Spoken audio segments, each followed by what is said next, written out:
Greetings. You're watching a special edition of the BLAINESWORLD show. Ordinarily, we're heard on WPVM FM 103.7 on your dial on Wednesdays at 9 a.m., but sometimes we'll do a special, what I call a Facebook Live edition, and that's what you're watching today. And I'm really pleased to have my guest is an actor, local actor, very talented local actor by the name of Stan Baranowski. And Stan, you can wave to all your fans and friends in Facebook world. Hello, all. Okay, and I should mention that Stan, I'll give you his background, is an actor and director who has been working in theater for almost 50 years. So you started, Stan, when you were 7, or was it 6 when you started in theater? 6. Yeah, 6, 6. okay. And Stan is from Brooklyn, which is where he started acting, and he later moved to Norfolk and then to Richmond, where he started directing as well as acting. He has lived in the Asheville area for the last 5.5 years and is currently starring in Court of the Grandchildren at the Magnetic Theater. And that's a show I saw Stan in this past weekend, and got to tell you, he was not only fantastic, but so is the show. Stan, in terms of you acting, what was the first thing you did in terms of acting? Do you remember the very first play you ever did? Oh, sure, I do. I didn't have a traditional, what I think of as a traditional path to acting, because I wasn't a theater kid.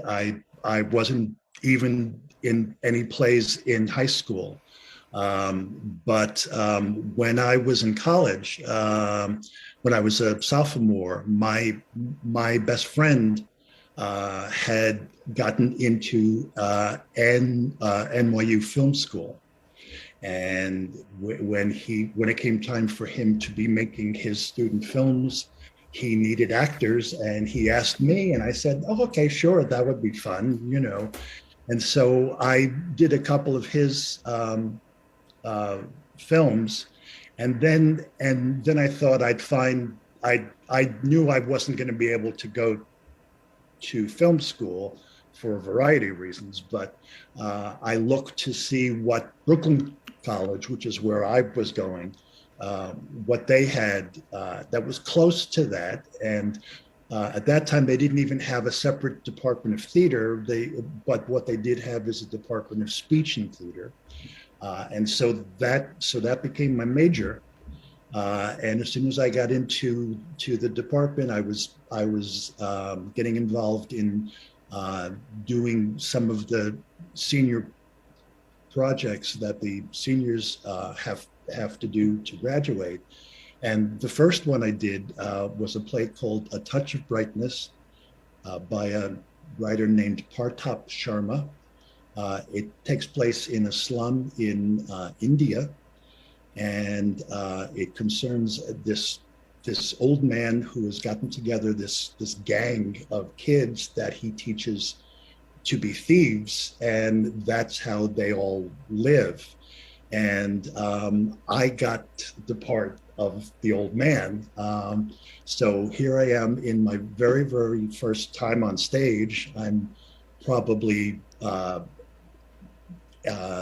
19 years old, and I have to play a man who's in his 70s. Stan, back up a second on that. So Yeah. you mentioned not only the films, you mentioned this first play. The films that you did for your friend, are there copies anywhere? Oh, no, these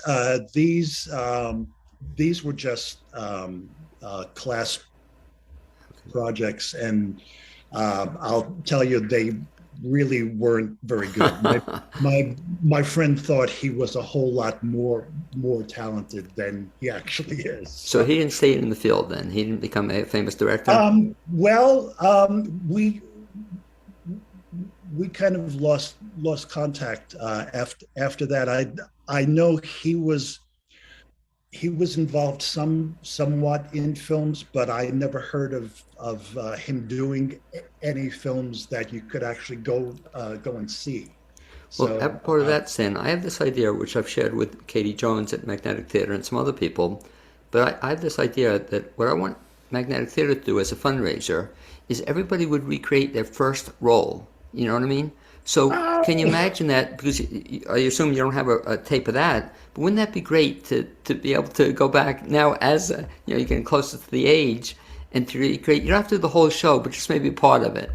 Absolutely. Wouldn't that be That was fun? fun. But That would be so everybody would do fun. the Yeah. first role, you know. So some kids started as a tree in fifth grade or something, or third grade. You'd be this 80-year-old guy, and that'd be really cool. So think about that. So Yeah. anyway, so you started acting in Brooklyn. You did some plays. I can't believe you remember the first play. Trace your theatrical career, I guess, from then. So that was your first experience. Did you continue acting in college? Yes, yeah. I acted in college, excuse me. And when I got out of college, one of my friends who I had been in school with had gotten into a theater company in Greenwich Village called the Mama Hare's Tree Company. That was that was kind of a very cool little thing that this woman named Edith O'Hare had. She owned a brownstone, and the basement of the brownstone was a theater, and she lived in the upper floors. And so she had this company, and we did children's shows and original plays and so on. And so I was doing that for quite a while. Um, and then actually after that, I kind of stepped away from acting for quite a while.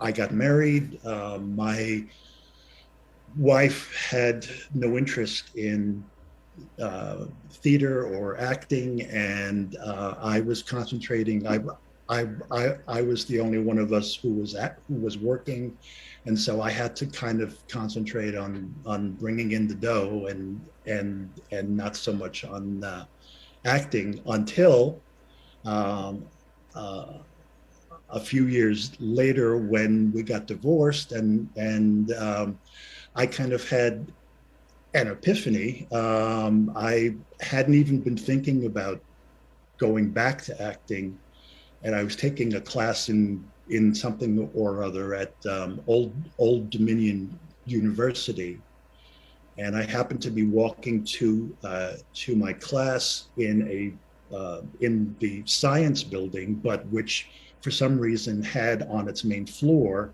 their theater, and the doors of the theater were open, and the stage was bare, and and I just saw a tech worker walking across the stage, and it was like a thunderbolt. It's just like, you idiot, that's what you're missing. It's theater, you know. And so right after that, I jumped back in, and I've pretty much been acting ever since. And that was in Virginia, right before you came That, to yeah, Asheville. that was in Virginia. Old Dominion is in Norfolk. Yeah. And so you acted there. And then I think we were blessed to have you move to Asheville, like you said, about 5+ years ago. Mm-hmm. And then I remember, I don't know if it was your first role in Asheville, but then I saw another play at Magnetic. Can you talk about that play you were in at Magnetic? Sure. Well, actually, the first play I did once I moved here, there was a production of The Nerd at Heart. Okay, sure, yeah. Yeah, and and I did that, and actually that's where I met Jason Williams, who is the director of Court of the Grandchildren. But but the next play that I did was at the Magnetic, and that was a play called Indecent, and I that was just a wonderfully good play that I just loved being in. It's actually a play about a play that had been written by a Jewish writer in Europe, and which played all over Europe for something like 17 years, and then they finally brought it to this country, and they got it on Broadway. And before the first week of shows was out, the entire cast was thrown in jail because in the course of the play, there's two women who fall in love and they kiss, and that was just outrageous for the times. This would have been like the early part of the 20th century, and so the author kind of became disillusioned with continuing to try to do plays here, and then the Holocaust happened, and he had to experience that, and he wound up a, a sad and bitter man towards the end of his life. And that's, I think, the first time I saw you on stage. I think I might have missed the Nerd. I had seen it before, but with the one you just mentioned, very powerful play, but also points out, Stan, one of the terrific things about Magnetic is they often do stuff that you don't see elsewhere, because Absolutely. that particular play, I know I'd never seen it done, anywhere in the area, and that was quite something.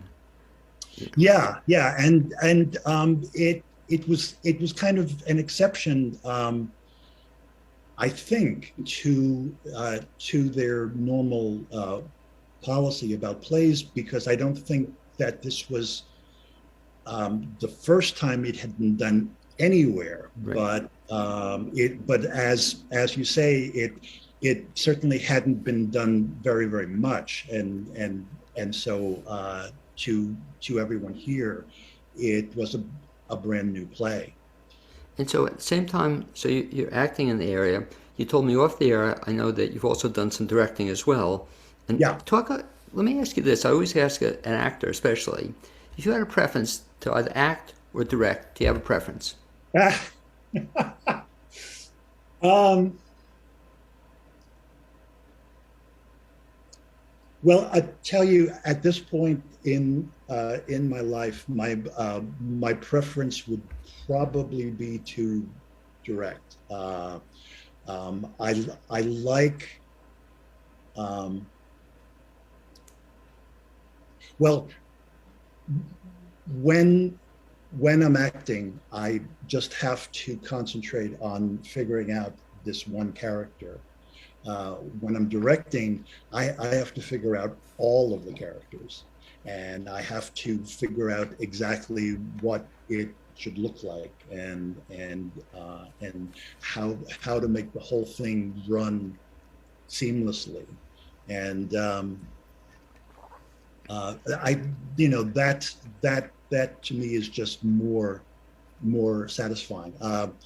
But it's really close. I mean, it's really close. I love to be on stage with a good part, like I have in Court of the Grandchildren. What was the first play you directed? Do you remember that? Or one of Wow. the first ones?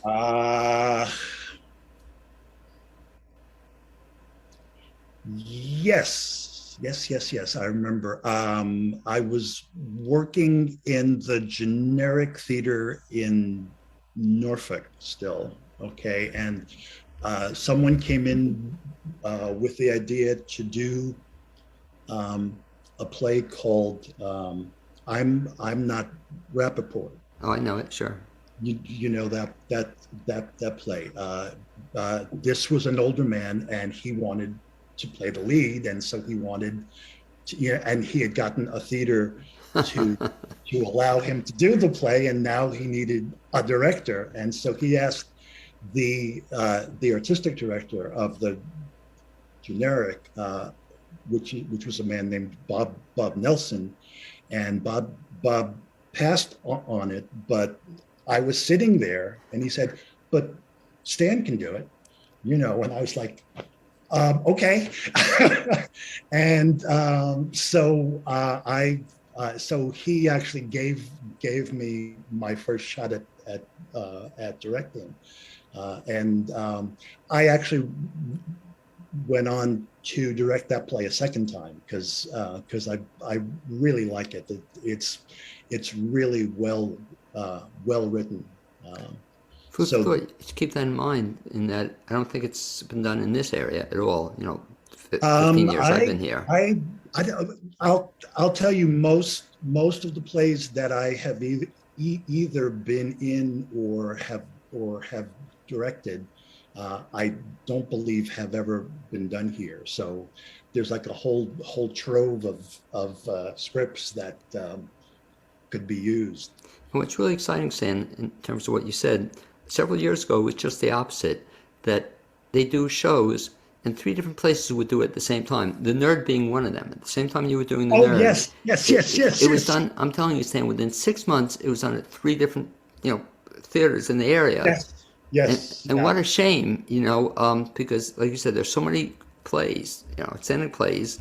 absolutely. And so it's so funny. Since then, I haven't seen any repetition, but that was the one time, and you were in the play, that it just got tiresome, to see the same play three different times. Yeah. Talk a little bit about the present play you're in.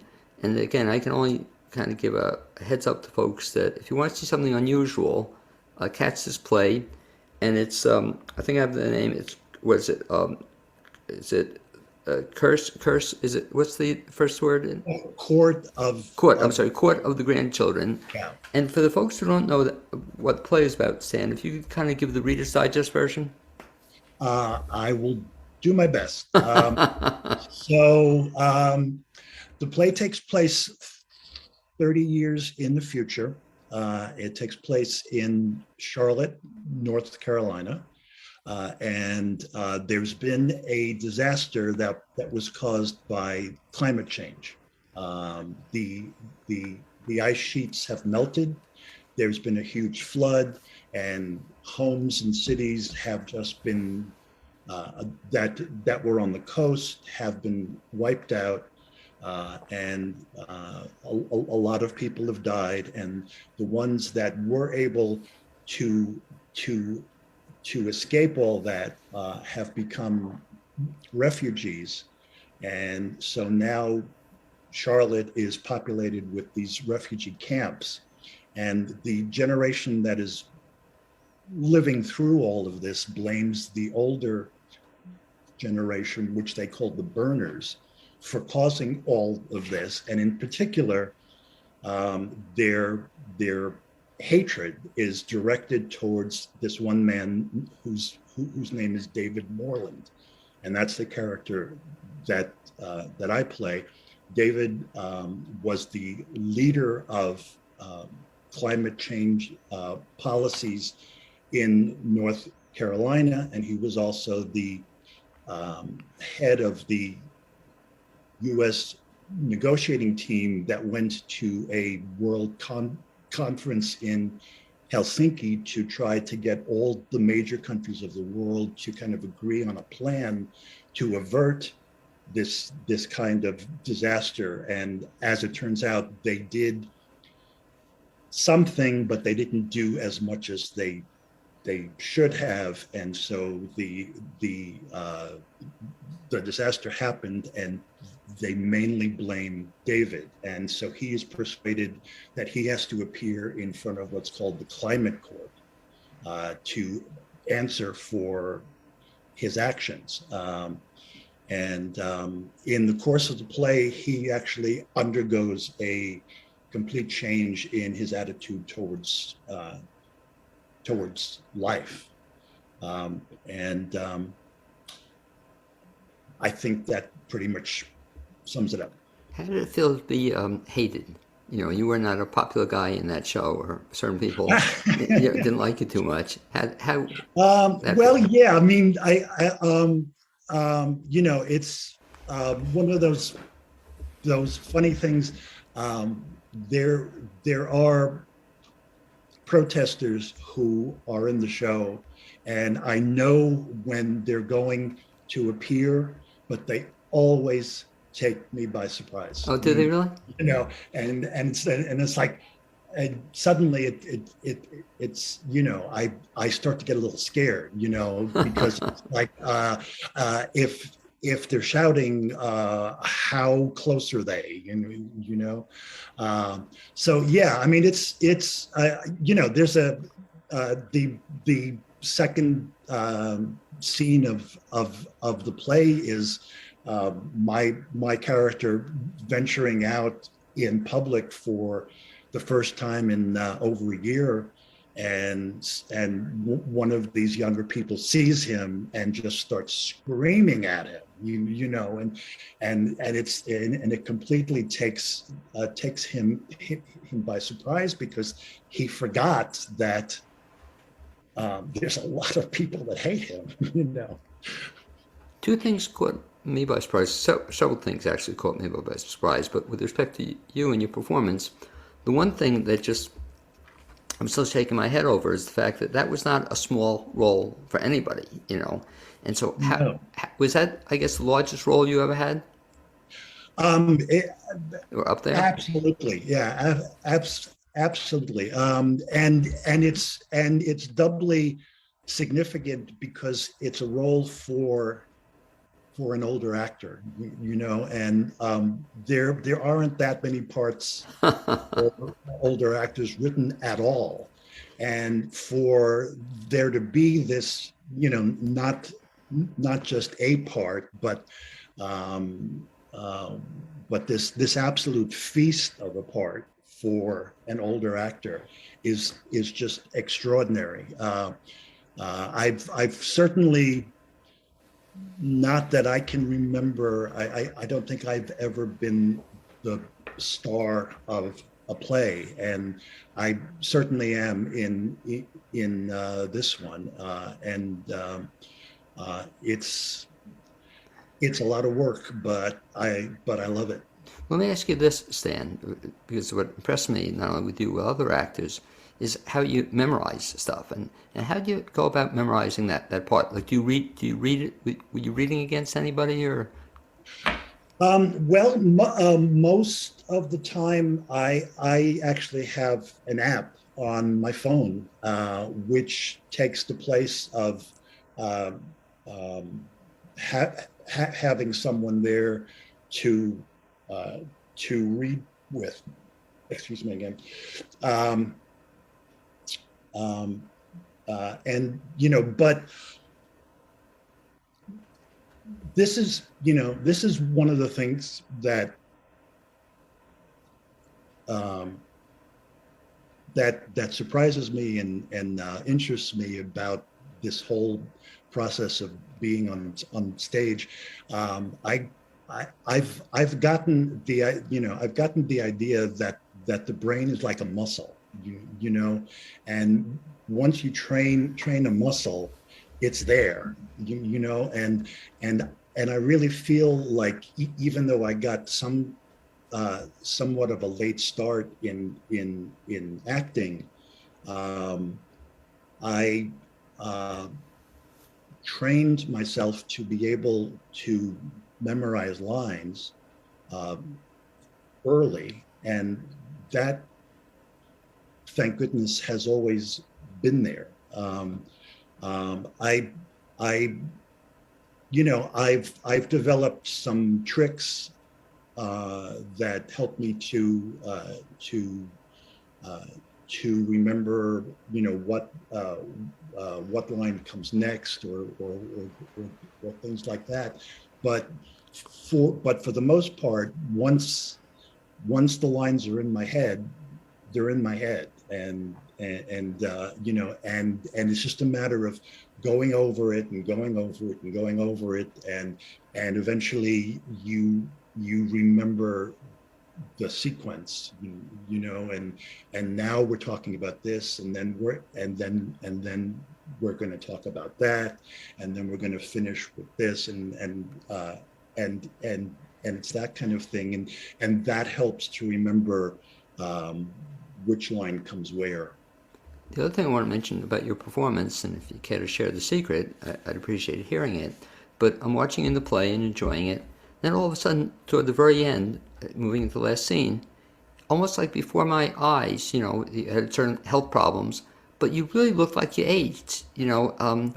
No, you know, I don't know if it was intentional or you just really got into it, and all of a sudden I can appreciate that you had some health problems at the end, and, you know, you're going, I won't give away what happens in it, but that was quite a it was a shift about two-thirds of the way through the show, and all of a sudden we see another you. That was quite a maybe take a double take. Is this the same guy I saw? Yeah. So I mean, did you do that intentionally, or did you somehow? Um, a lot of acting is just things that happen.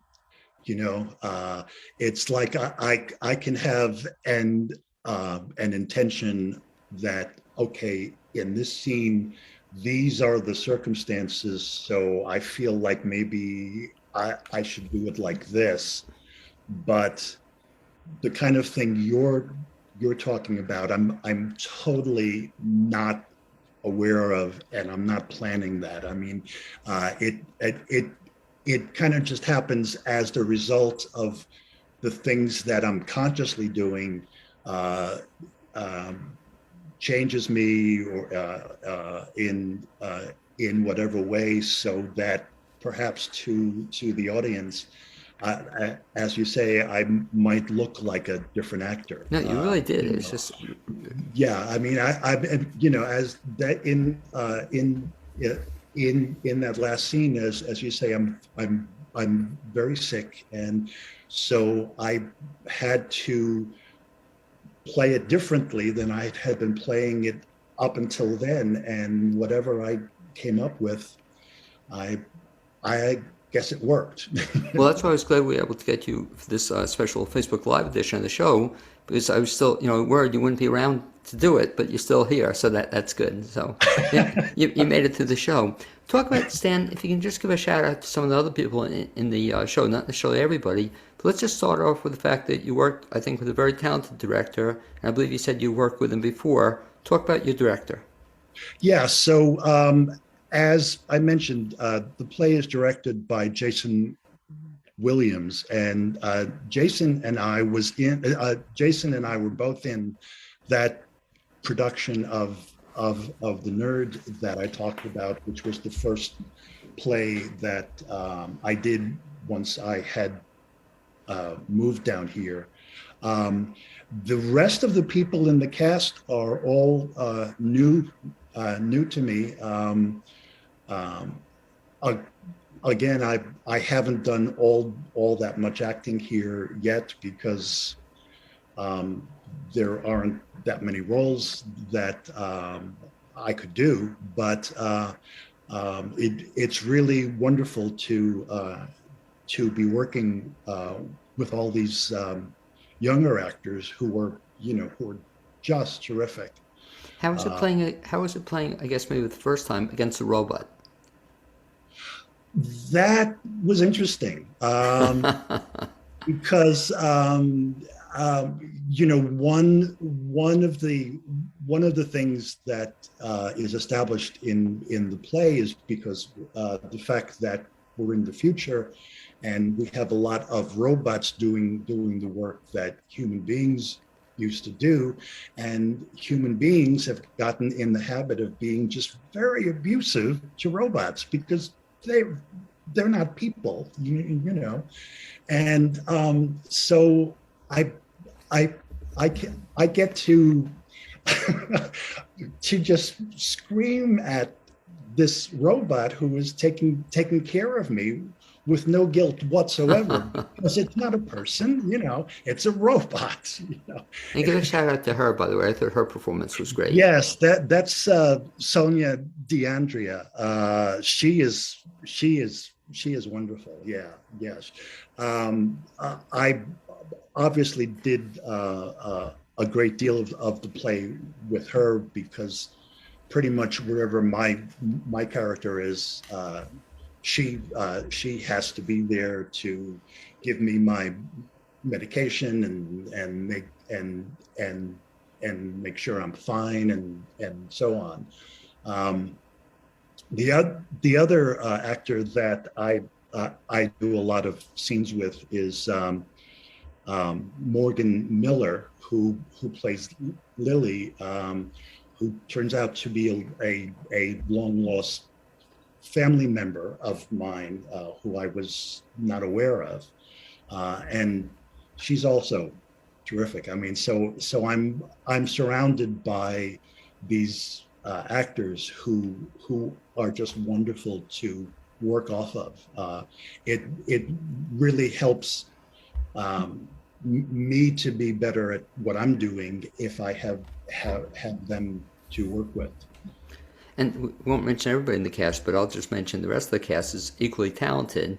Oh, And sure. even though they don't have as big roles, each in their own way was kind of pivotal to the play. Even as you mentioned two guys didn't have big roles, but you two, I mentioned them was one I'm friendly with Aaron Ybarra, and it was Zach. Who was the other one?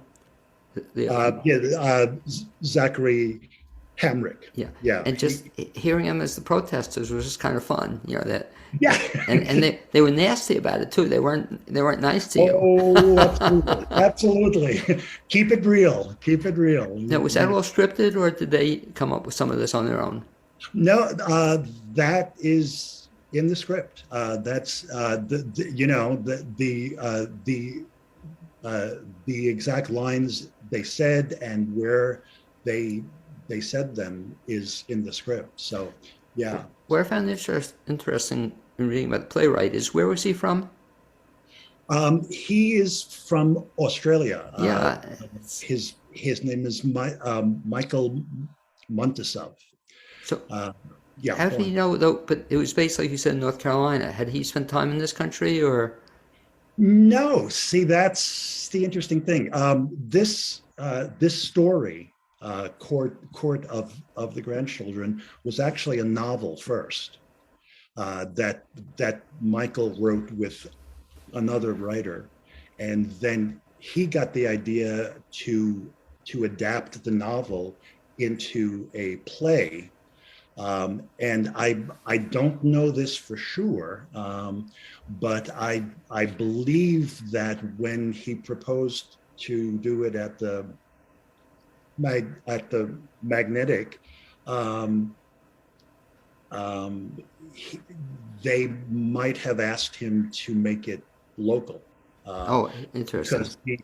Because if you read the novel takes place in this country, but it's in a fictional state, and so and I think that making that change made a huge difference in the impact of the play, because we're not talking about this fictional place where all these bad things happened. We're talking about this happened here, and I think it made it all more real.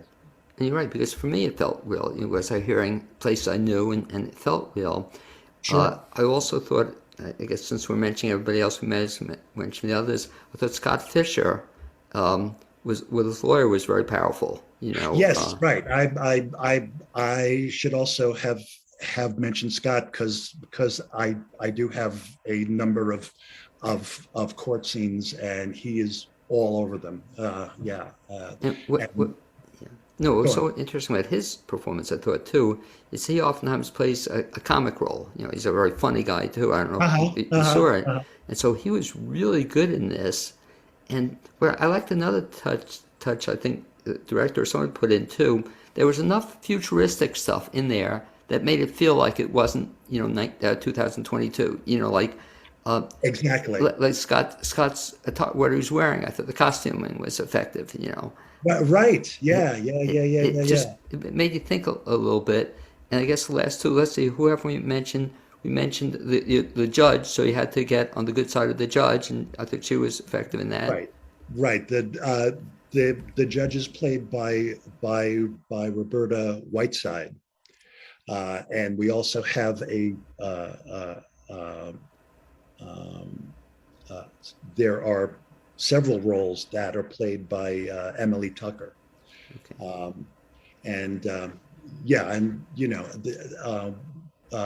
What I said for the actors I've mentioned goes for them also.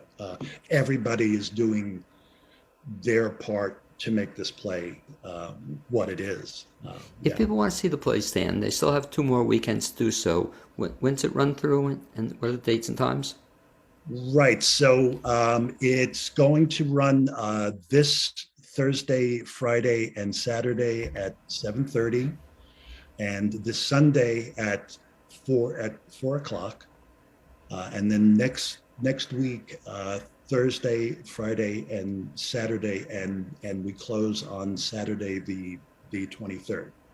Okay, so folks still have a chance to see the play. Strongly encourage them to do so. And do you have handy the website if they want to get more information or get tickets? Yes, the website you go to is themagnetictheatre.org, and theater is spelled Theatre. And by the way, I constantly ask theater guys that question. So what is the correct way to spell theater? Well, the way it's always been explained to me is theater with an ER Right. is the building where the play is done, and theater with an RE is what's done in the building. Okay. So so a play is theater with an RE, and it's done in a building with an ER. Okay, I think I have that. Stan, Yeah. I'd like to thank you for being my guest, this special edition, Facebook Live Absolutely. edition of the Blaine's World Show. I encourage all the folks to catch this, the Curse of the, it's the Court of the Grandchildren. Good Right. stuff at Magnetic Theater. And I certainly look forward to seeing you, Stan, in a bunch of other stuff in the coming years, both as an actor and director, and we'll be in touch. Oh, Okay, my friend. Speak to you soon. okay. Thank you. Bye-bye now.